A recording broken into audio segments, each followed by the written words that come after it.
Jó napot kívánok az aréna hallgatóinak, Exterde Tibor vagyok, a stúdióban itt van Ficere Andrea, a Magyar Kórház Szövetség elnök helyettese, a Fogjunk Össze az Egészségügyért alapítvány vezetője és az Uzsoki Kórház főigazgatója. Kezét csokolom, köszönöm, hogy elfogadta a meghívást. November 27-én az alapítvány rendez egy nyílt konferenciát, Állami vagy és magánellátás címmel, és már a programajánló is olyan szikárkérdéseket fogalmaz meg, ami mindenkit érdekel, vagyis az arra adott válasz, aki a magyar egészségüggyel bármilyen kapcsolatba kerül. Magánellátás, állami ellátás. Mikor melyiket választjuk? Ez lesz az első. Mikor melyiket választjuk? Nagyon fontos a kérdés, és a saját felelősségünk ebben még fontosabb. A beteg tájékozódik, van valami problémája, és igyekszik megtalálni azt a helyet, vagy azt az orvost, akitől ellátást remél. Na most a médiában is, illetve a közösségi médiában, vagy az ismerősöktől való információk mentén tájékozódva nem biztos, hogy oda kerül, ahova kellene. Ezért nagyon fontos ez a téma, és ezt szeretnénk majd részletesen boncolgatni. De a rövid válaszom, hogy alapvetően a magánellátók diagnosztikában, járóbetegellátásban, egynapos sebészetben, illetve bizonyos nagyobb műtétekben vannak otthon. Ezek a nagyobb műtétek jellemzően mondjuk az endoprotetika vagy sportsebészet. Most már egyre több ugye a nőgyógyászati szülészeti ellátás, tehát ezek azok a területek, amelyek mentén keresik a betegek alapvetően a magánellátót.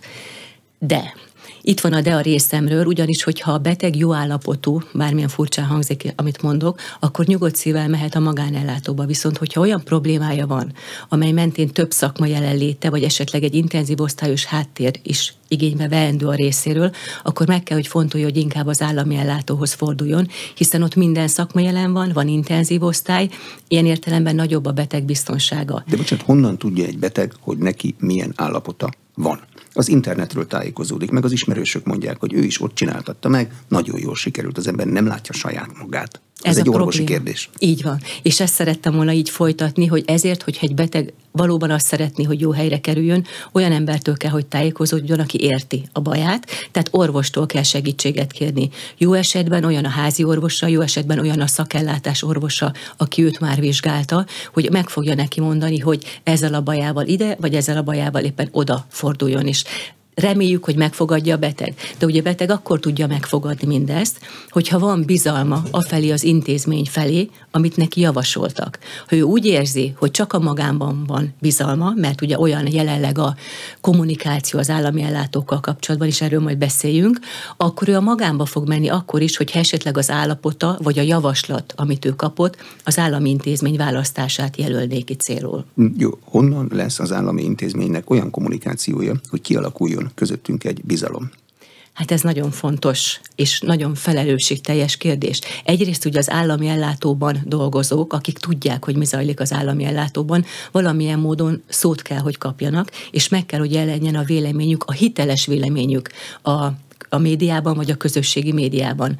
Az a gond, hogy nem feltétlenül hiteles az, amit valaki kommunikál. Tehát, hogyha a betegek vagy a lakosság nem bízik abban, vagy nem hiszi el, amit neki mondanak, mert esetleg nem valljuk be a bajainkat, akkor ne is várjuk azt, hogy elfogadják, amit mi mondunk. Tehát kell egy hiteles közlés az állami rendszer részéről, illetve nyilván a magán részéről is kellene egy olyan fajta hiteles közlés, ami nem félrevezeti a beteget, ami nem generálja a magánintézmények megkeresését, hanem józanul tájékoztatja a beteget. Egyébként a magánintézmény is akkor jár jól, hogyha hitelesen tájékoztat, és olyan betegek keresik fel, és olyan ellátást végez, amiből sikeres lesz a végeredmény, mert a beteg is elégedett, illetve a magánintézménynek sem lesz ebből baja. De a beteg ma nem istenként tekint az orvosra, hanem szolgáltatásként tekint. Azt akarja, hogy a problémáját ott azonnal gyorsan oldják meg. A magánellátók egy jelentős része ezt ígéri. Mit tud ezzel szemben az állami ellátás ígérni, amikor azt látjuk, hogy ott időnként sokat kell várni, küzdeni kell az ellátásért? Igen, de hogy pillanatra kezdjem a magánnal, azért ott is sok esetben már várni kell. Tehát már az a megállapítás sem igaz, hogy a magánellátó azonnal igénybe vehető, vagy elérhető. Bizonyos ellátások, bizonyos magánellátók igen, de nagyobb bajokkal, komolyabb intézmények esetleg szintén várakoztatják a beteget, mert olyan jellegű, vagy olyan mértékű a megkeresés. Hát a betegnek ugye most értünk el abba a ponthoz, amikor a saját felelősségéről kell beszélnünk, mert a beteg jellemzően úgy él, úgy gondolkodik, úgy viszonyul a rendszerhez, hogy nekem azonnal ellátást kell kapnom, hiszen ezért fizettem a járulékot. Miközben évtizedekig semmit nem teszek meg azért, hogy egészséges maradjak. Nem sportolok, úgy táplálkozom, iszom, dohányzom, elhízott vagyok. Magas a vérnyomásom, magas a cukrom, tehát tele vagyok bajjal, ami valóban ellátást igényelne, csak éppen én nem voltam az, aki vigyáztam saját magamra, a saját felelősségemet egyszerűen letettem az asztalról, és ez egy nehéz helyzetet generál, mert ugye ő elvárja az ellátást, ugyanakkor az állami ellátó meg azt mondja, hogy értem, fizeted a járulékot, mi mindent megteszünk, sokan vagyunk, nagyon sokat dolgozunk, de még több a megkeresés. Azért azt tudni kell, hogy a Covid után ugye meglassult az állami ellátónak a működése, ami most már lassan visszatér az eredeti állapotba, még ha nem is tökéletesen, de visszatér, és ugyanakkor nagyon sok olyan beteg, aki várakozott, vagy nem került be az ellátórendszerbe, vagy nem akart bekerülni, bizony rosszabb állapotban van most, mint régebben. Magyarul az állami ellátókat olyan betegek keresik most fel, akik esetleg több szövődménnyel bírnak, akiknek esetleg hosszadalmasabb az ellátása, és emiatt jobban leterhelik az állami rendszert. Tehát igaz az, hogy kevésbé elérhető valamennyire az állami rendszer, mint volt a Covid előtt. A magánellátásban honnan kerülnek orvosok? Az orvosok darabszáma az valószínűleg adott egy időpillanatban, már elnézést, hogy így fogalmazok, Magyarországon. Ez így van. Jellemzően az államiból, vagy munkaidőn túli formában, tehát egy ilyen részmunkaidőben, vagy ugye egyre több magánellátó próbál úgy orvost csábítani, aki főállásban ott dolgozik. Sajnos, állami szempontból mondom a sajnost, sikerült nekik a szülészet-nőgyógyászatot ilyen értelemben meggyengíteni az állami ellátóknál, mert az állami ellátóból nagyon sok szülész-nőgyógyász szakorvos távozott a magánellátóhoz, és emiatt ott esetleg könnyebben elérhető a nőgyógyászati ellátás, vagy könnyebben elérhető az, hogyha egy várandós ott szeretne szülni, viszont sajnos az állami ellátóban szűkültek ezek a lehetőségek. De most nincs átjárás a magánellátásban elkezdett terhes gondozás, meg a szülés állami intézményben történő levezetése között? Tehát aki magánban elkezdte, annak ott is kell szülnie? Így van. Tehát az, illetve ugyanahoz az orvoshoz nem mehet. Tehát ez a fontos itt, hogyha valaki A orvosnál kapja meg a terhes gondozást, akkor ugyanez az orvos az állami ellátóban nem vezetheti le a szülést. Bocsánat, de a szülés az pont egy olyan dolog, meg a terhes gondozás, amikor az ember egy embert választ ki, és tőle vár mindent. Aki, ha kellett, régen legalábbis így volt, hajnalba fölkelt, beült az autójába, amikor megindult a szülés, és eljött. Megcsinálta. Most ő nem jöhet be velem a kórházba? Nem. A magánellátásban volt a terhes gondozás? Nem, és ez egy nagyon nehéz kérdés. Egyrészt kérdés azért is nehéz, mert ugye a szülőnő szempontjából ez egy nagyon kiszolgáltatott helyzet, és ha valakiben bízom, valakihoz járok, akkor szeretném ugye nála a szülést is végigélni, és ez most nem adatik meg. Ugyanakkor az orvosnak is van egy nehéz helyzete, mert ugye vagy a terhes gondozást vállalja a magánban, és akkor ott vége van az ő funkciójának, vagy azt mondja, hogy az államiban dolgozom, és a beérkező, engem nem ismerő szülőnőknek vezetem le a szülést. Nem jó. Biztos, hogy nem jó, és ezáltal egyébként érezhető módon visszaesett a szülések száma az állami intézményekben, ami nagy baj, hiszen az a célunk kormányzati szinten is, meg ugye a mi szintünkön is, hogy minél több újszülött jöjjön a világra. Tehát, hogyha ezzel tudnánk segíteni, hogy ez a bizalmi kapcsolat meg tudjon maradni, és annál tudjon szülni a kismama, várandós, akinél szeretne, ez nagyon fontos. És egyébként beteg biztonság szempontjából is fontos. Nyilván nem betegről beszélünk, egy egészséges nőről beszélünk, de mégiscsak nem mindegy az, hogyha valamiért egy magánban választom én a terhes gondozást, akkor utána, ha olyan helyzetbe kerülök, és államiban kell mindenképpen szülnöm, és nem csak azért, mert anyagilag nem tudom megengedni magamnak, hanem mert az állapotom indokolja, vagy a magzat állapota indokolja, akkor az olyan borzasztó, hogy egyrészt egyre nehezebb a helyzetem, mert baj van, másrészt még az orvossal sem tudok kapcsolatot tartani, akiben eddig a bizalmam volt. Valami intézményi megoldást tudja ezt feloldani, vagy jöjjön be velem a választott terhes gondozást végző orvos inkognitóban kísérőként, és ott a kollégák egymás között biztosan meg fogják tudni oldani. Mi a megoldás? Biztos meg fogják, de szó nem lehet arról, hogy ez így működjön. Nem lehet. Tehát semmilyen szempontból nem lehet, se jogi, se etikai, se szakmai szempontból ezt nem lehet, és nem is csinálják, vagy nem engedjük, hogy csinálják fizetnének az orvosoknak.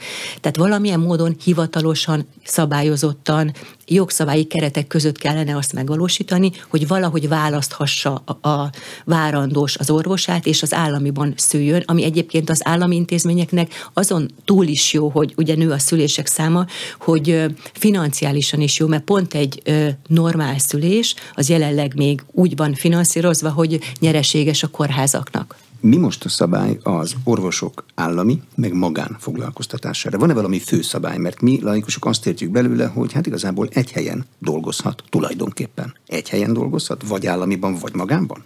Nem, dolgozhat mind a kettőben, hogyha az okfőtől kap erre engedélyt. Tehát engedélyezett módon, jól átgondolva, hogy kinek adják meg ezt az engedélyt, munkaidőn túl a munkaidejét és a főállását nem veszélyeztetve, vagy azzal nem metszetet képezve elmehet a magánintézménybe, vagy más állami intézménybe, mert ugye ilyen is van sok, hogy az adott szakorvos olyan szakmában dolgozik, hogy igény van rá más állami intézményben, és ahhoz, hogy az a másik állami intézmény azt az adott szakrendelést vagy osztályt tudja működtetni, leszerződik orvossal, akinek ugye máshol van a fő munkaideje. Az a nagyon fontos, hogy ez a munkavállalás, amit ez az adott orvos végez, vagy felvállal, ez a heti bizonyos óraszámát ne haladja meg, illetve ne veszélyeztesse, és ne rövidítse meg a főállását. Jó, de az hogy képzelhető? Mennyit kell egy orvosnak a főállásában dolgozni? 8 órás munkaideje van? Igen, és heti 60 óra az, amit dolgozhat.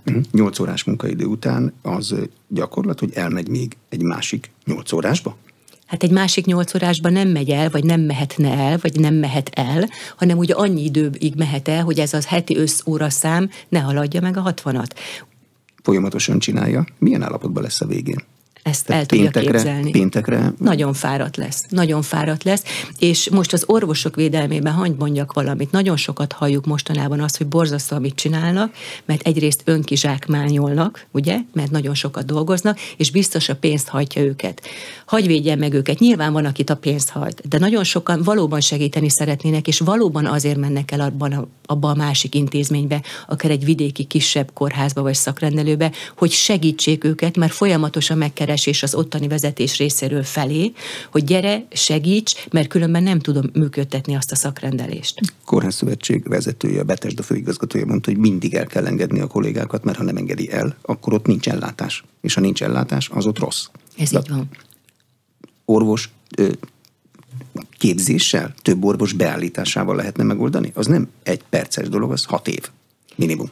Ez így van, viszont az orvosoknak a száma köszönhetően egyrészt a nagyon komoly béremelésnek, másrészt annak, hogy egy kicsit a megbecsültségük lassan, de növekszik a számok az orvosoknak, tehát a belépőknek a száma nő. Nyilván fiatalon nem tudják ugyanazt a feladatot ellátni, amit majd szakorvosként vagy egy későbbi életállapotban, tehát kell a türelem, tehát azt az időszakot kell áthidalni, amíg megint kellő számú működőképes, mondjuk olyan 30 és 50 vagy 30 és 60 éves közötti korosztályból sok lesz a magyar egészségügyben, és akkor ezek a kérdések megoldódnak. A másik kérdés az, hogy kell-e mindenhol ennyi osztályt, szakrendelőt működtetni. Nagyon-nagyon nehéz kérdésbe gyalogoltam bele most önként, mert ugye ez egy részben politikai, részben a lakosság megítélése szempontjából nehéz kérdés. Mi a fontosabb? Hogy mindenhol legyen minden, ami, ahogy az előbb hallottuk, nem feltétlenül igaz, mert nincsen mindenhol kellő személyzet, vagy a beteg úgy legyen biztonságban, hogy biztosítjuk számára azt, hogy időben és a megfelelő ő állapotában elélje azt az ellátót, ahol minden rendelkezésre áll. A személyzet, a műszerezettség, a finanszírozás, az egész infrastruktúra. És ha ez jelen van, és ő időben bekerül ebbe a rendszerbe, akkor ő jobban járt, mint hogyha ugyan sokkal közelebb, de egy olyan intézménybe megy el, ahol nincsen meg minden feltétel. Kinek a renoméjára megy, ha valahol megszüntetnek egy ellátást? Az önkormányzatok mindegyike foggal, körömmel szokott ragaszkodni ahhoz, hogyha neki van egy rendelője. Mert az emberek azt várják tőle, hogy neki legyen egy rendelője. Tudom, én viszont, ha nem haragszik, a beteg oldalról közelítem meg. Nekem az a fontos, hogy a beteg legyen biztonságban. Tehát minden szempontot értek, mindenkinek van némi igazsága ebben a kérdésben, de én a beteg oldalról tudom ezt megközelíteni. Ha én, vagy az én szerettem, vagy a ismerősöm, vagy a teljesen ismeretlen számomra bajba kerül, akkor mikor és hol és ki fog rajta segíteni. Én abban hiszek, hogy egyből be kell, hogy kerüljön abba a környezetbe, ahol az igazi segítséget megkapja. számára nem olyan értelemben álsegítséget, hogy ugyan bekerül egy intézménybe, csak nem kapja meg azt, mert nincsen valami jelen a felsoroltakból, és akkor megy tovább, mert küldik tovább a következő helyre. Telik az idő, romlik az állapota, veszélybe kerül. Ettől sokkal jobb az, hogyha az erőforrást minden legyen az ember, eszköz, pénz, oda csoportosítjuk, ahol minden van, és akkor a betegeknek kell egy gyorsabb úton bekerülni oda, vagy gyorsabb módon. Kicsi ez az ország. Jó transzporttal bármi megoldható. Tudom, hogy ezzel nem vagyok népszerű, de akkor is vállalom ezt a véleményemet, mert a beteg így lesz biztonságban, és azokkal az intézményekkel, amelyek ilyen értelemben felszabadulnak. Nem arról van szó, hogy be kell őket zárni, csak meg kell változtatni a funkciójukat. Tehát, hogyha nincsen Magyarországon ápolási osztály elegendő, nincsen krónikus ellátó, nincsenek hospiszok, akkor azokból az osztályokból miért ne csináljuk meg ezeket az intézményeket, mert egyébként a lakosságnak az életkora és az állapota indokolja, hogy fel kell arra készülnünk, hogy hosszadalmasan évekig kell valakit ápolni. Van, aki persze ezt otthon meg tudja kapni, és akkor ő szerencsés, és neki nagyon jó, de nem mindenki van ilyen helyzetben. És akkor ezeket az intézményeket fel tudjuk úgy készíteni, hogy kisebb városokban, vagy mondjuk a főváros perifériáján levő olyan intézmények, amelyek egyébként aktív ellátásra most sem képesek, vagy nem jól képesek, azokból, hogyha ilyen intézményeket hozunk létre, akkor a családoknak, a lakosságnak meg lehet azt magyarázni, és megérték ők, hogy aktív ellátást itt nem kap, viszont ha az édesanyja, édesapja, rokona befekszik, a házhoz, a lakáshoz, az otthonhoz közel tudja őt látogatni, és biztonságban tudni. Szerintem ez kommunikáció kérdése. De most ahhoz vagyunk szokva, hogy a hospice az a belgyógyászatnak egy 3 ágya, el van különítve, és abban bízunk, hogy ott a mi szerettünknek jobb lesz. Mert az mégiscsak egy belgyógyászat, és nem egy hospice, aminek talán még a fogalmát sem tudja Magyarországon mindenki. Az ápolási osztálynak a köznyelvi megfelelője az elfekvő. Hogy lehet az embereknek megmagyarázni, hogy ott jobb lesz a szerettüknek, mint egy aktív osztályon?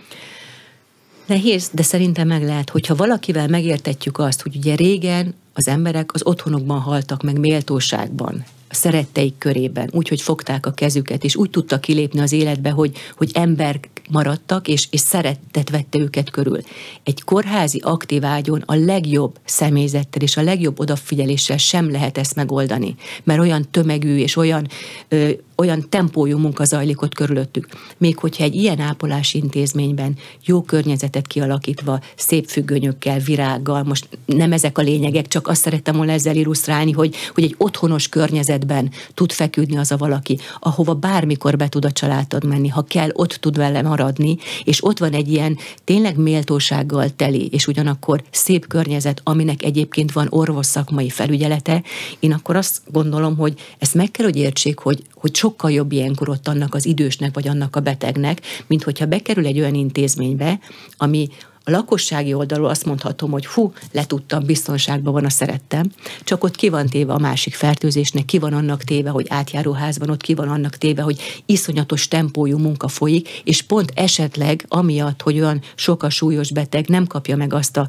szeretetet, figyelmet, amit megkaphat egy ilyen helyen. És most nem az aktív ágyak ellen beszélek, mert ott is nagyon igyekeznek a kollégák, csak azt a különbséget szerettem volna illusztrálni, hogy embernek maradni és emberként élni az utolsó heteket, hónapokat, nagyon-nagyon fontos, hogy milyen környezetben tesszük. Honnan lenne elegendő ápolási szakember hozzá? Egy korábbi konferencián egy megyei kórház ápolási vezetője beszélt arról, hogy ha kevés a szakápoló, akkor az növeli a halálozási számokat. Amit könnyű belátni, mert hát akkor kevesebbet foglalkoznak a beteggel. Ez pontosan így van, Covid időszakban is így volt, hogy ahol nem volt elegendő ápoló, ott volt nagyobb a halálozás. Egész világról beszélek, nem Magyarországról. Tehát az ápolókat pótolni kell. Most ha az a kérdés, hogy az előzőleg említett betegcsoportról beszélünk-e, ott a szociális szférából, vagy az önkéntesekből, vagy olyan fajta szakmákból lehetne esetleg átvonni embereket, szakembereket, akik ezt a funkciót felvállalják, de az egy megint másik kérdés, hogy az aktív ellátást nyújtó intézményeknél hogyan tudjuk pótolni a kieső, kilépő, vagy nem belépő ápolóknak a mennyiségét. Na most ez megint egy saját és közös felelősségünk. Ha azt mondjuk folyamatosan, és mindig a fiatalok azt hallják mindenfajta felületen, hogy borzasztó a magyar állami egészségügy, mert ilyen meg olyan meg amolyan, akkor bolond lesz a gyermek az egészségügyet választani. Ha viszont mi teszünk azért, hogy ez a trend megforduljon, és mi teszünk azért, hogy visszaadjuk a megbecsültségét ennek az ágazatnak, vagy ennek a hivatásnak, mert ez hivatás, akkor a fiatalok is elgondolkodnak. Hagy mondjak példát, Budapesti Uzsoki utcai kórház, fogjunk össze az egészségügyért alapítvány. Már évekkel ezelőtt elkezdtük azt a programot, amit hivatásunk éjszakájának hívunk, ahova pályaválasztás előtt álló fiatalokat várunk, és jönnek is nagy számban, akik eltöltenek ott nálunk több órát, estét, éjszakát, és megmutatjuk nekik a kórház működését, az orvosszakmát, a műtőt, a labort, mindent, diagnosztikát. És azt reméljük, hogyha első kézből látják, hogy itt mi zajlik, akkor felkelti az érdeklődésüket, és esetleg ezt a pályát választják. És egyébként ez így van. Nagyon sokan léptek be ezek közül, a gyerekek közül az orvosképzésbe, illetve az ápolóképzésbe. Tartjuk velük a kapcsolatot, tudjuk, tehát ez valóban így van. Ugyanakkor azt látom, hogy ez önmagában nem elég. Most elindítottunk egy olyan programot is, amit árnyéknapnak tartunk, hogy már az a gyerek, aki tudja, hogy orvos akar lenni, tehát már szűkítettük ezt a halmazt, őket amellé a szakorvos mellé állítjuk be a kórházban, mely pályát ő szeretne választani, és legyen ott, menjen, kövess, és nézze meg, hogy ez jó ötlete, hogy ő valóban ez az orvos akar lenni, ha igen, akkor megerősíti, ha nem, akkor meg időben kap egy olyan impulzust, hogy nem, vagy ne legyek orvos, vagy ne ez az orvos legyek, mert nem való nekem. Jó, de bocsánat, ez egy alapítványi kezdeményezés. Meg a kórházi kezdeményezés. Meg az uzsoki kezdeményezés. De ezt lehet máshol is csinálni. De tömegek állami szinten hogyan fogják elhinni azt, hogy nem azért hivatkoznak megint a hivatástudatra, mert nem akarják őket megfizetni? Orvosokat megfizetjük, akkor ha az ápolókról beszélünk, ha ez a kérdés, biztos, hogy meg kellene őket jobban fizetni. Tehát az ápolói béreket emelni kell, tervben van, hogy az egy kérdés, hogy ennek a dinamikája, vagy a mértéke olyan-e, amely megnyugtatja a szakdolgozókat, vagy nem, ha nem, akkor ezért többet kell tenni. Ugyanakkor a másik, mint vezető mondom ezt, hogy könnyű a pénzre hivatkozni, hogy mindig pénzt kell, bért kell emelni, mert akkor jó. Fontos, de az a környezet, ahol dolgozik az adott szakdolgozó, vagy bármilyen dolgozó, az borzasztóan megtartó, vagy nem megtartó környezet tud lenni. Tehát ha olyan a közösség, ha olyan a vezetés, ha olyan a kollégák hozzáállása, ha olyan a hangulat az intézményben, ha olyan egyéb impulzusok érik őket, amely ezt a közösséget építi, meg szilárdítja, akkor nem fog azért onnan elmenni, mert máshol 30 000 forinttal többet adnak. Nyilván van olyan, aki rászorul a 30 000 forintra, és nehogy úgy érezze, hogy én ezt nem veszem komolyan, ezt a kérdést, de az, hogy csak önmagában a pénzt dönt, ez nem igaz. Nagyon sokat számít a környezet. Milyen egy ápoló, egy szakápoló pálya íve? Az orvosból előbb-utóbb főorvos lesz. Az ápolóból lesz előbb-utóbb főápoló. Mindegyikből nem lehet. Tehát mi a pályában a perspektíva? A perspektíva az, hogy akik itt vannak, és most nem a hivatástudatra hivatkozom, mert ugye az egy borzasztó, hogy azt mindenre rá lehet húzni.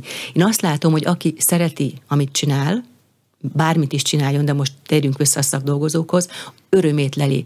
Olyan fajta interakciók jönnek létre a betegek és az ápolók között, annyi hála, annyi szeretet van jelen, hogy ez motiválja őket, és ez tényleg így van. Ugyanakkor, ha még a kollégák is olyanok, meg a vezetés is, akkor mindenképpen. De ebből nem lehet kenyeret és tejet venni a boltban. Tehát muszáj, hogy valamilyen módon legyen egyfajta bérbeli megbecsülés, illetve legyen egy vezetéstől érkező megbecsülés. Tehát, hogyha azt érzi az ápoló, hogy fontos, ha a vezetés próbál plusz pénzeket behozni a rendszerbe, mert azért van erre mód. Próbál olyan fajta juttatásokat adni az ápolónak, és olyan fajta, nem is engedményeket, de mondjuk megoldásokat, amely könnyíti az ápoló életét, akkor ő azt mondja, hogy jó helyen vagyok, és ott fog maradni. Látszik-e a hálapénz kivezetésének eredménye? Például a műtétszámokban. Az ember laikusként úgy képzelné, hogyha nincs hálapénz, nincs pluszbevétel, akkor az orvos csak annyit fog műteni, amennyit egyébként normális esetben a saját munkaerejének kizsákmányolása nélkül műtene. Mert a fizetését megkapja 3 műtétnél is, meg 8-nál is. Így van. és ez egy remek téma, amit lehet boncolgatni, főleg azoknak, akik akarnak valamiből olyan hangulatot kelteni, és hergelni a lakosságot, ami most egy olyan népszerű és jól követett példa. Én úgy vagyok ezzel, hogyha a saját kórházomból indulok ki, jelenleg a teljesítményünk 109-110%, tehát nem esett vissza. Nagyon sok ilyen kórház van. Ha az a kérdés, hogy van-e olyan intézmény, ahol visszaesett a teljesítmény? Van. Én úgy gondolom, hogy ennyi rossz orvos, vagy ennyi rossz hozzáállás orvos nincs a rendszerben, mint amennyi intézmény, vagy amennyi régióban esetleg visszaesett a teljesítmény. Szerintem ez vezetői felelősség. Tehát én hiszem azt, hogyha olyan a menedzsment, olyan a hozzáállás, és olyan a légkör, akkor nem fog csak azért hátradőlni valaki, hogy megvan a fizetésem, és nem dolgozom, nem segítek. Ha ő ezt megteheti, hogyha olyan a hangulat, a légkör, és olyan az egész intézmény hozzáállása, akkor megteszi, mert ugye nincsen, nem csak retorzió nincsen, hanem elvárás, meg jó példa sincs. Tehát én egyébként a retorzióban nem annyira hiszek, a jó példában és a követendő működésben igen. Tehát azt látom, hogy ahol rendben vannak a dolgok, ott lehet, hogy van egy-két ilyen orvos, de nem ez a jellemző. Ha ahol a menedzsment ilyen, vagy az egész légkör ilyen, mert nagyon sok olyan vezető is van, ezzel sem leszek népszerű, de akkor is mondom, ahol hátra teszik, vagy hátradőlnek, és azt mondják, hogy rossz a finanszírozás, csökkent az orvosok motivációja, hát ez van, oldjátok meg. Holott ez így önmagában nem igaz, és menedzsmenti felelősség, hogy igenis minden körülmény között lehet jól dolgozni, vagy jobban dolgozni, de magyarul, hogyha ezt látja a beosztott, hogy ez a hozzáállás felül is, akkor ő is ezt fogja követni. Szóval ez szerintem egyrészt általánosításnak nagyon rossz, másrészt nem igaz, harmadrészt pedig igenis lehet ellene tenni. Van arról statisztikájuk, hogy mennyi beteg kerül át magánellátásból az állami ellátásba, és mi miatt? Én nem tudok ilyenről, biztos van, de én nem tudok ilyen számot mondani, de hogy mi miatt kerül át, nyilvánvalóan azért kerül át esetleg, mert a magánellátó nem tudja ellátni, illetve azért, mert esetleg valami olyan súlyosabb állapota alakult ki, ami miatt állami ellátást igényel. Vegyük ezt a kérdést ketté, hogyha szabad. Egyrészt egy felelős magánellátó jelenleg úgy üzemel, hogyha egy olyan beteg érkezik hozzá, amely tudottan nem tud megfelelő ellátást kapni náluk, akkor ők ezt felvállalják, nyíltan korrektül közlik a beteggel, hogy szeretnék ellátni, de nem tudják, tehát forduljon állami ellátóhoz. Aztán olyan magánellátó is van, aki ennek ellenére elkezdi az ellátást, legyen az egy beavatkozás, vagy egy ilyen nem műtétes szakmában zajló folyamat, és aztán előbb-utóbb kiderül, hogy bizony ők megakadnak, és akkor kerül át a beteg a állami ellátóba. Ilyenkor jön a mentő, és átviszi? Hát nyilván nem tudom, tehát azért az extrém ritka, és nagyon-nagyon ritkán, vagy nem is fordul elő, hogy egy olyan akut állapot kerül, vagy áll elő, amely miatt azonnal kell mentővel szállítani, tehát ilyen nem nagyon van. Egyébként minden magánellátónak van egy állami intézmény háttérszolgáltatója, ahol van egy korrekt szerződés, és hogyha baj van, teljesen tisztán, jogszabálynak megfelelően be tud kerülni a beteg a mentőbe, és átszállítják az államiba. Az Uzsoki nagyon sok magánellátónak egyébként a háttérintézménye. Nem nagyon van ilyen helyzet. Azért mondom ezt, mert ugye mi vagyunk minden legnagyobb magánellátónak a háttérintézménye, tehát első kézből tudom azt mondani, hogy ilyen nincsen. Bocsánat, ez úgy van, hogy az Uzsokiban mindig ott áll ügyeletben egy tím, hogyha valami magánellátásban megkezdetből bejön egy beteg, akkor azt nekik el kell látnia? Vagy ők azt a munkaidejüken felül csinálják? Nem, ez nincs külön. Ez a háttérintézmény, itt nem várt el azt, hogy egy külön elkülönített térben és időben elkülönített helyen zajlon annak a betegnek az ellátása. Ez már egy elfogadott dolog, hogy ha átkerül egy ilyen beteg, mert ugye ha súlyos a beteg, mondjuk abban az extrém ritkaságban, ha van ilyen helyzet, akkor az is előfordulhat, hogy intenzív osztályra szorul, vagy intenzív osztályos kezelése, és hát abból egy van egy intézményben, tehát azt nem lehet ott megosztani. De hogyha baj van, akkor ők jön és mi ellátjuk. Tehát ez jogszabálynak teljesen megfelel. Ami egy kérdés, hogy ha olyan baja van, ami nem ilyen súlyos állapot, de tudjuk azt, hogy mondjuk egy profit emelés céljából fölöslegesen generált vagy indikált beavatkozás, mert van ilyen, nem jellemző, nem általános, de van ilyen, akkor hogy zajlik annak a betegnek az ellátása, mert mivel ő nem egy akut állapotban van, ő már ezen az úton, amit az előbb elmondtam, jogszabályi keretek között szerződés mentén levő együttműködés formájában jön hozzánk, vagy bárhova, hanem egyszerűen azt látja, hogy egy államiba kell, hogy kerüljön. És ez a nagyon nem jó. Tehát ezt mindenképpen szabályozni kell, mert ugye baj szövődmény mindig előfordulhat a legjobb szándék és minden létező feltétel rendelkezésre állás esetén is. De az, hogy egy nem megfelelően indikált beavatkozás mentén várakozik a beteg, és esetleg romlik az állapota, és esetleg majd állami ellátásra szorul, vagy a szövődmény szorul, ez az, ami nagyon nem jó. És itt van igaza a döntéshozónak, meg a jogalkotónak abban, hogy ezt nagyon-nagyon élesen el kell ezt a folyamatot választani. Hogy ne legyen az, hogy egyrészt a beteg bolyong a két rendszer között, ne legyen az, hogy esetleg félre van vezetve, mert nem azt kapja, amire szorul, ő ugye nem tudja, és aztán később kiderül, hogy mégiscsak baja van, és akkor az államiban megkapja az ellátást. A pénze is elfogyott, az ideje is elfogyott, és az állapota is egy kicsit romlik. Ki legyen a kapuőr, az irányító, aki megmondja a betegnek, hogy hova menjen?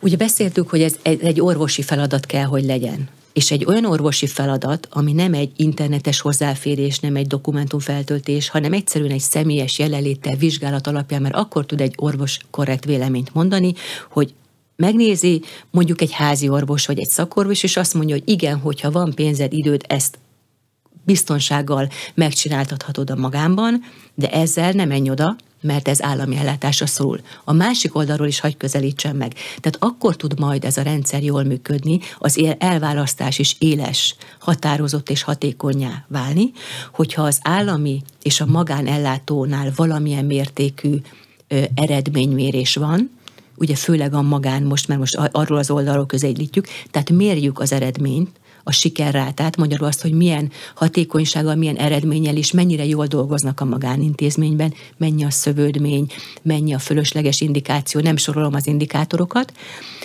Egyformán mérik, tehát olyan értelemben egyformán, hogy ugyanaz a grémium méri ezt az államiban és a magánban is, tehát van egyfajta ellenőrzés, és van egy olyan minőségbiztosítás szakmai felügyelet, egy olyan, megint csak egy másik csapat, vagy ugyanaz a csapat, aki ellenőrzi ezeket az intézményeket, oda megy, megnézi, hogy mit csinálnak, mert akkor van egy teljesen korrekt véleményalkotás, és azt tudjuk mondani, de ehhez ugye az kell, hogy lássuk az adatokat, meg vagy belátást kapjunk az intézmények működésébe, hogy azt tudjuk mondani, hogy ez a magánellátó hibátlanul dolgozik, vagy nyilván közelhibátlanul, ajánlható betegeknek ebben az ellátási formában, de azokat ne válasszák, hogyha lehet. Rosszul hangzik, de verseny van. Tehát a magánellátónak is az a felelőssége, hogy az oda kerülő beteget ellássa úgy, ahogy azt el lehet látni, tehát szakmai oldalról megközelítve, és ne feltétlenül csak a pénz döntsön, vagy motiváljon az ottani ellátásra. Maradva a házi orvosnál még, van-e elég eszköze és ideje arra, hogy eldöntse azt a súlyos kérdést, hogy nekem hova kell mennie? Nem fog elég lenni egy hemoglobin szint mérés, hogy nekem megmondja, hogy a szív problémámmal hova menjek.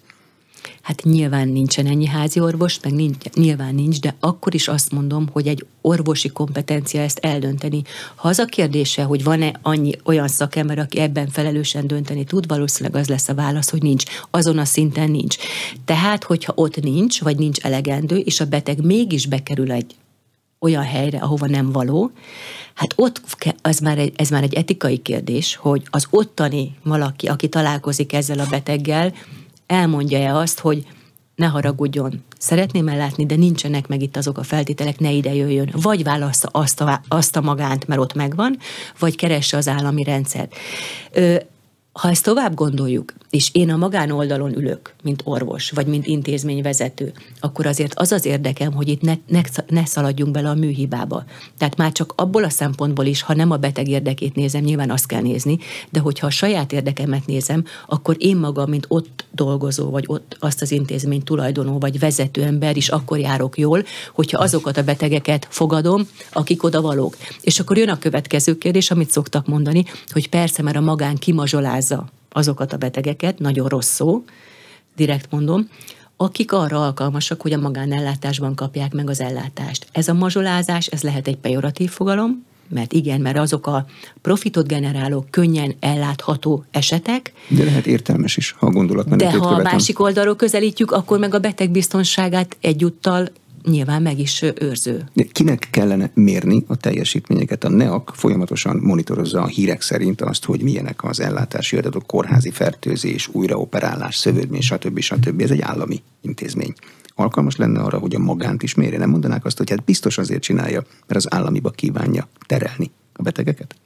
Hát kérdés, hogy az államiba akarja terelni. Tehát nem biztos, hogy NEAK-nak az a célja, hogy minél több beteg legyen az államiban, mert hiszen az több pénzkiadással jár. Tehát az a baj, hogy bármit mondunk, mindig van mögötte egy kérdés, ami vagy jogos, vagy nem annyira jogos, vagy jó szándékú, vagy nem jó szándékú kérdés. Én azt gondolom, hogy összágazati szinten kell nézni, mert magyar betegről van szó. Teljesen mindegy, hogy a magánban vagy az államiban gyógyul, vagy próbál ellátást kapni, magyar betegről van szó. Tehát akárki a szereplő ebben a nagy mozaikban, mindnek azon kellene dolgozni, hogy a betegbiztonságban legyen. Tehát az, hogy most NEAK szinten, vagy egy más kialakított egység, vagy szervezet szintjén valósul meg az ellenőrzés, az szerintem mindegy, de egy a lényeg, hogy korrektül lássák az adatokat, ami ugye az intézmények felelőssége is, hogy milyen adatot, és közzé teszem-e. És ha közzétettem, és korrekt adat, van olyan intézmény, magánban is, aki közzé teszi, nyilván államiban is van, hogy nagyon sok adat látható, illetve a fenntartó lát is most már mindent. Tehát ha megvannak ezek az adatok, akkor azokkal lehet élni, nem visszaélni, hanem élni, és egyszer olyan jó lenne jó szándékot feltételezni mindenki részéről, hogy azért dolgozunk, hogy jobb legyen. Nekem, mint betegnek van jogom ahhoz, hogy megtudjam, hogy professzor Kontár Pál az jól műt, vagy nem jól műt? Hogyne lenne? Persze, hogy van. Honnan tudhatom ezt ma meg? Ez a jó kérdés. Tehát van olyan intézmény, amely közé teszi akár a honlapján, vagy egy másik kérdés, hogy bemegyek az első konzultációra, és én leszek a rossz beteg, aki ugye az érdekemet képviselem, fontos a saját egészségem és ellátás, és felteszem azt a kérdést az ott lévő orvosnak, hogy mondja meg, kedves doktor úr, ön ebből a műtétből hányat csinált? Az évben vagy összesen? Találkozott már ilyen bátor beteggel? A betegnek ott általában valamire fáj, segítségre vár. A legkiszolgáltatóbb helyzet. Még egy másik orvos, egy másik intézményben is borzasztó kiszolgáltatott helyzetbe tud kerülni. Van ilyen beteg sok. Egyre több az ilyen beteg, aki a saját jogait képviseli és érdeklődik. Nyilván nem mindenki szereti az ilyen beteget, de másik oldalról meg jó lehet az ilyen beteg, hogyha felelősen felkészülten, felelősen jó helyet meg orvost választ, és megnyugszik, akkor sokkal egyszerűbb vele, mert megvan a bizalom, gyógyulni akar, és könnyen részt fog vele abban venni, hogy meggyógyuljon. Tehát együttműködő beteg lesz, mert bizalma van. Ott a probléma, akár egy orvos-beteg kapcsolat, egy orvos-intézmény, vagy két intézmény közötti kapcsolatnál is, ha nincsen bizalom. És a bizalom csak akkor van, ha hiteles a kommunikáció. Tudom, hogy olyan könnyű ezt mondani, hogy kommunikáció meg hiteles, de mégiscsak az van, hogy a gyereket is úgy nevelem, hogy vagy hiteles vagyok, mert ami a számon kijön, ugyanazt látja, hogy ugyanazt csinálom, és akkor nagyon egyszerű az ügy, és jó irányba megy. Vagy ha van egy diskrepancia a kettő között, hogy más lát, mint amit mondok, akkor nem lesz bizalom. Nagyon egyszerű, az orvos-beteg kapcsolatnál is ez a helyzet. Mennyire kell, hogy szabad legyen az orvosválasztás Magyarországon? Tehát mehetünk-e bárhova az országon belül? Nem vagyunk egy nagy kiterjedésű ország, és vannak olyan adatok, hogy nagyon kevesen kapnak, vagy kérnek ott ellátást, ahova tartoznak. Nehéz a kérdés. Nem is biztos, hogy tudok rá válaszolni, mert az, hogy nyilván mindenki, ha saját magáról van szó, akkor szeretne orvost választani. Ha döntéshozói oldalon van, akkor meg azt mondja, hogy ne válasszon mindenki orvost, mert teljes káosz lesz, meg lekövethetetlen az ügy. Finanszírozás, meg erőforrás lokalizáció szempontjából is. Én inkább úgy mondanám, hogy kellene olyan központokat, vagy nem is feltétlenül központokat, de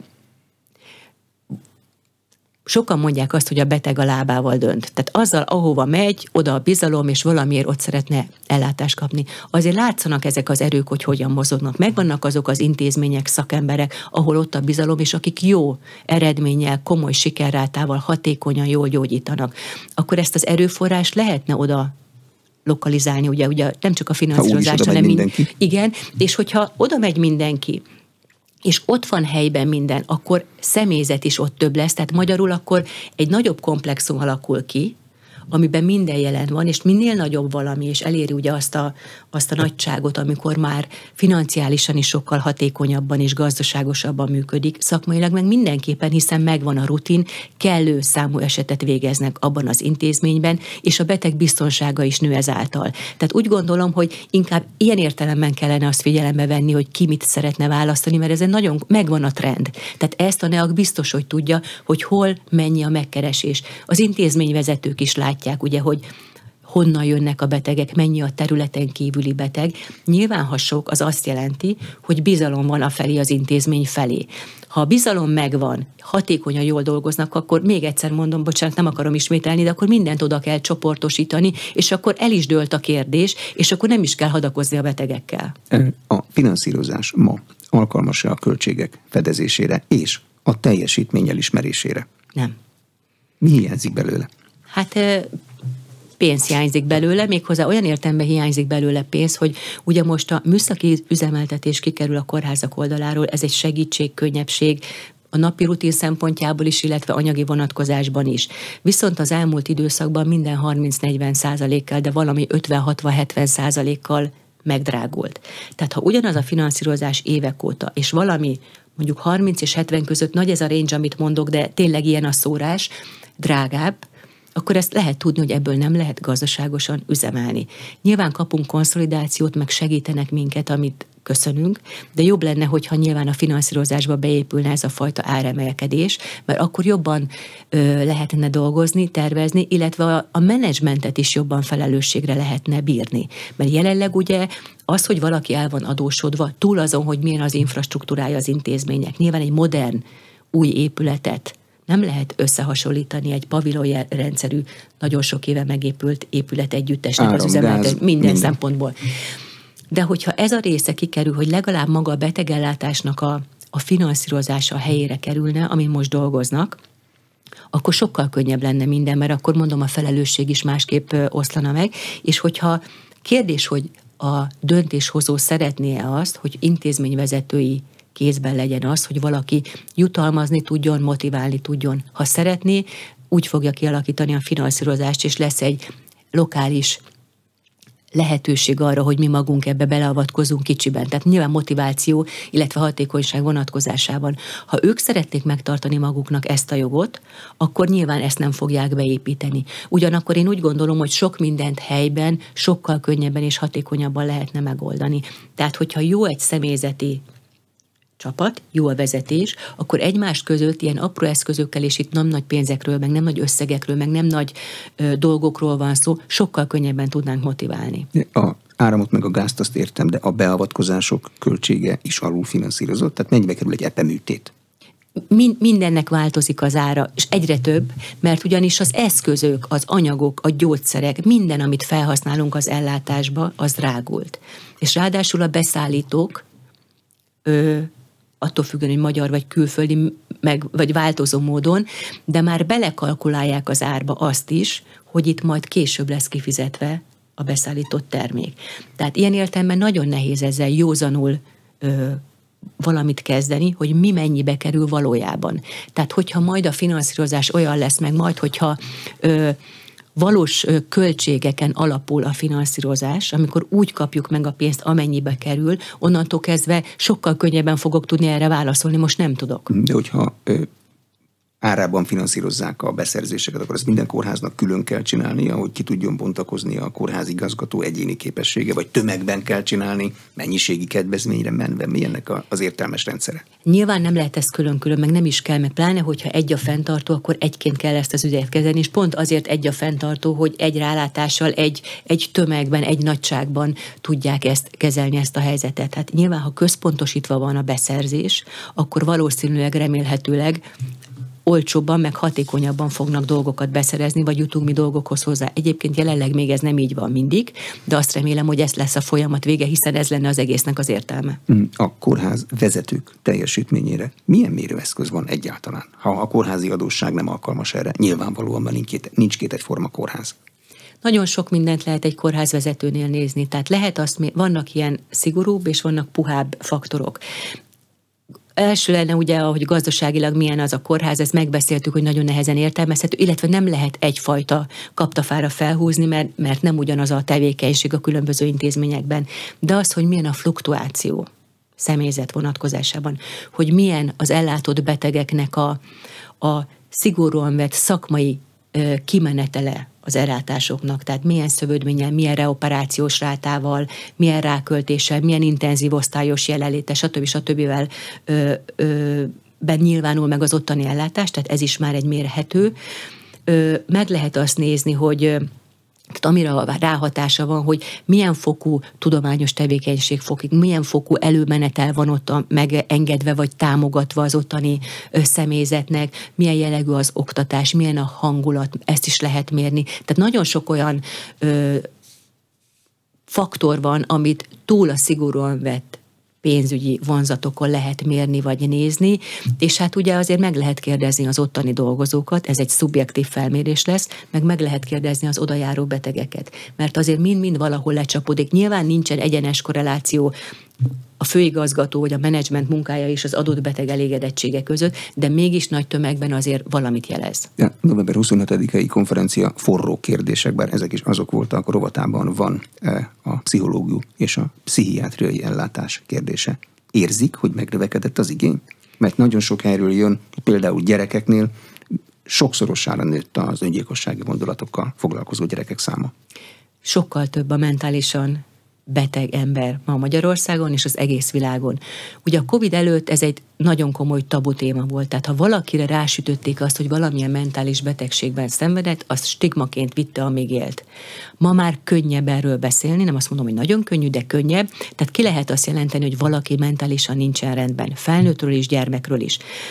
A Covid is megviselte őket, a gazdasági nehézségek is megviselték őket, és a háborúk, amik ugye ömlenek ránk hírekben, felnőttekre, meg pláne a gyerekekre, szóval ezek olyan dolgok, amik az embert érintik, megviselik, megbetegítik. Ehhez szakember kell, hogy ezt kezeljük, és először is fel kell ismerni, be kell merni vallani, hogy valami baj van. Ha kiderült, hogy valami baj van, na ott van az igazi nagy probléma, mert sem pszichológusból, sem pszichiáterből nincsen elegendő. Se a magánban, se az államiban. Az államiban biztos, hogy nincsen, de a magánban is nagyon kevés. És azért szeretnénk erről beszélni, vagy azért beszélünk, és hozom elő minden fórumon, mert erre nagyon komoly figyelmet kell fordítani, hogy a mentális egészséget valamilyen módon támogassuk, segítsük, őrizzük meg, ha még van, állítsuk vissza, ha elveszett. És ehhez szakemberek kellenek, elérhető szakemberek kellenek, mert ráadásul ezekben a bajokban nagyon sok, ahogy ön is említette, a krízis helyzet, amikor nagyon jó az, hogy valaki fél év múlvára kap időpontot, de most kell. Tehát ez egy olyan fajta kérdés, amiről sajnos korábban nem beszéltünk eleget, azért is választottam témául, mert muszáj erről beszélni, és muszáj erre megoldást találni. Tehát külön ez a szakma, ez valahol egy olyan figyelmet igényel, amiről ágazati szinten is, intézményi szinten is, családszinten is, minden vonatkozásban valamit kezdeni kell vele. Hol rosszabb a helyzet, mert a pszichológia meg a pszichiátria az nem ugyanaz. Vannak érintkezési területei, de nem ugyanaz. Mind a kettőben rossz, egyikből sincs elegendő. Tehát olyannyira nehéz ma Magyarországon jó pszichológus találni, elérhető jó pszichológus találni, akinek van kapacitása, vagy pszichiátert, hogy majdnem lehetetlen.